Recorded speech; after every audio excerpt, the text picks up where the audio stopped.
రామాయంపేట పట్టణ మున్సిపాలిటీ ప్రజలకు మరి 10వ వార్డు ప్రజలకు ఈరోజు సంక్రాంతి పండుగ సందర్భంగా మరియు నూతన సంవత్సరం సందర్భంగా పునస్కరించుకొని మరి సంక్రాంతి పండుగ రోజు ప్రతి ఇంటికి ముగ్గులు పంపిణీ చేయడం జరుగుతుంది. సంక్రాంతి పండుగ రోజు మరి ముగ్గులు ఇంటి ముందర వాకిట్లలో ముగ్గులు వేసుకుంటారు కాబట్టి ప్రతి ఇంటికి ఈ 10వ వార్డు పరిధిలోని ఎన్ని ఇళ్ళు ఉన్నాయో అన్ని ఇళ్లకు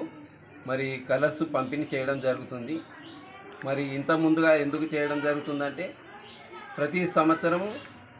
మరి 11వ వార్డులో నేను కార్యక్రమాలు చేస్తుంటా. మరి గత సంవత్సరం నుంచి ఈ 10వ వార్డులో కూడా సంక్రాంతి పండుగకు కలర్స్ పంపిణీ చేయడం జరుగుతుంది కనుక మరి ఈరోజు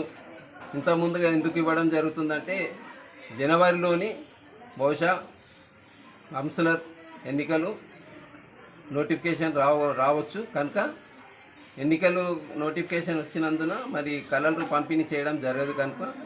ఆ కార్యక్రమం మిస్ కావద్దని ఉద్దేశంతో మరి ఇప్పుడైతే ఎన్నికల కోడ్ లేదు కాబట్టి ఇప్పుడు ఇచ్చినట్టయితే ఎలాంటి అబ్జెక్షన్ ఉండదు. అప్పటికి ఎన్నికల కోడ్ వచ్చినప్పుడు పండుగ రోజు సందర్భంగా యథావిధిగా చేస్తున్నందున నేను చేసినా కానీ అబ్జెక్షన్ చేయడం జరుగుతుంది కనుక అది దృష్టిలో పెట్టుకొని మరి ముందే మరి 11వ వార్డు ప్రజలకు మరి 10వ వార్డు ప్రజలకు 2 వార్డుల ప్రజలకు మరి కలర్లు పంపిణీ చేయడం జరుగుతుంది కనుక ఇప్పుడు ముందుగా 10వ వార్డు ప్రజలకు ఈ కలర్లు పంపిణీ చేయడం జరుగుతుంది.